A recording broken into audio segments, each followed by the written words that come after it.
السلام علیکم دوستو، میں ہوں قاری زین الصابرین۔ آپ دیکھ رہے ہیں یوٹیوب چینل۔ ناظرین کرام، آج میں آپ کے سامنے سیرت النبی صلی اللہ علیہ وسلم کے دو واقعات پیش کرتا ہوں۔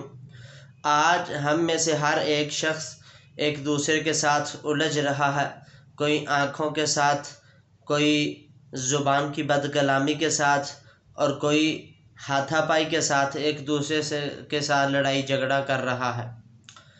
سیرت النبی صلی اللہ علیہ وسلم کے دو سنہرے واقعات آپ کے سامنے پیش کرتا ہوں۔ نبی علیہ السلام کے سامنے دو شخص ایک دوسرے کو برا بھلا کہنے لگے۔ سیدنا سلیمان بن سرد رضی اللہ تعالیٰ عنہ روایت کے راوی ہیں کہ رسول اللہ صلی اللہ علیہ وسلم کے سامنے دو آدمی آپس میں الجھنے لگے، ایک دوسرے کو برا بھلا کہنے لگے۔ تو ایک شخص کی آنکھیں سرخ ہو گئی اور گلے کی رگیں پھول گئیں، تو جناب محمد کریم صلی اللہ علیہ وسلم نے فرمایا کہ مجھے ایک ایسا کلمہ معلوم ہے، اگر یہ شخص وہ کلمہ پڑھ لیتا ہے تو اس کیفیت سے اس شخص کو چھٹکارا مل سکتا ہے، اس کیفیت سے باہر آ سکتا ہے، اس کیفیت سے بری ہو سکتا ہے۔ تو وہ کلمہ کیا ہے؟ رسول اللہ صلی اللہ علیہ وسلم نے فرمایا وہ کلمہ ہے اعوذ باللہ من الشیطان الرجیم۔ وہ کلمہ ہے کہ میں شیطان مردود سے اللہ کی پناہ میں آتا ہوں۔ وہ کلمہ ہے اعوذ باللہ من الشیطان الرجیم، تعوذ ہے۔ اگر یہ شخص یہ کلمہ ادا کر لیتا ہے تو اس کیفیت سے باہر آ جائے گا۔ کون سی کیفیت؟ آنکھیں سرخ ہو گئی غصے کے ساتھ، گلے کی رگیں پھول گئیں۔ آج میں اور آپ اس سیرت النبی صلی اللہ علیہ وسلم کے مختصر سے واقعے پر اگر غور کریں تو ہماری زندگی کی الجھنیں آسان ہو سکتی ہیں۔ اکثر اوقات تو ہم شیطان کے غصے کی وجہ سے، شیطانی وساوس کی وجہ سے غلط فہمیوں میں مبتلا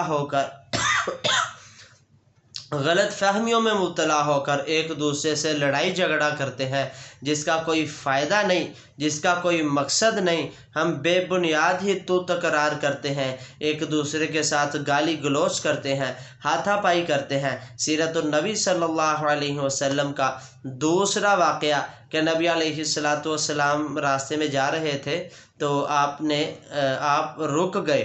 آپ نے دیکھا کہ حضرت ابوبکر صدیق رضی اللہ تعالیٰ عنہ کو ایک شخص برا بھلا کر رہا ہے، گالیاں دے رہا ہے۔ حضرت ابوبکر صدیق رضی اللہ تعالیٰ عنہ خاموش ہیں۔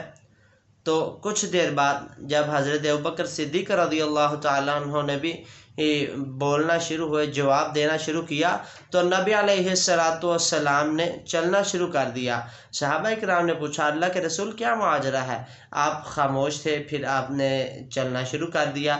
تو نبی علیہ السلام نے فرمایا میرے صحابہ، جب تک میں خاموش تھا، ابوبکر صدیق رضی اللہ تعالیٰ عنہ خاموش تھے، مخالف شخص کو جواب نہیں دے رہے تھے، تب تک میں دیکھ رہا تھا کہ فرشتے حضرت ابوبکر صدیق رضی اللہ تعالیٰ عنہ کی جانب سے مخالف بندے کو جواب دے رہے تھے۔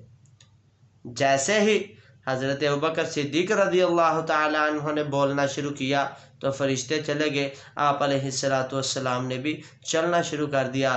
تو ناظرین کرام، ہمارے سامنے نبی علیہ السلام کی سیرت کے یہ دو مختصر سے واقعات ہیں۔ نبی علیہ السلام ہمارے لیے رہنما ہے، آئیڈیل ہے، نمونہ ہے، پیشوا ہے، اسوہ ہے۔ تو ہمیں ہر زندگی کے ہر پہلو میں نبی علیہ السلام کو فالو کرنا چاہیے۔ اگر کوئی ہمیں برا بھلا کہتا ہے تو اسے کہنے دے، آپ خاموشی سے اپنا کام کریں۔ نبی علیہ السلام کو لوگ مذمم کہا کرتے تھے، آپ علیہ السلام فرمایا کرتے تھے میں تو محمد ہوں، میں تو مذمم ہے ہی نہیں، تو آپ علیہ السلام چل دیتے، اپنا کام کرتے۔ اسی طرح نبی علیہ السلام کے بتائے ہوئے طریقے کے مطابق جس طرح آپ علیہ السلام نے زندگی گزاری ہے، اسی طرح ہمیں بھی زندگی گزارنی چاہیے۔ اللہ میرا اور آپ کا حامی و ناصر۔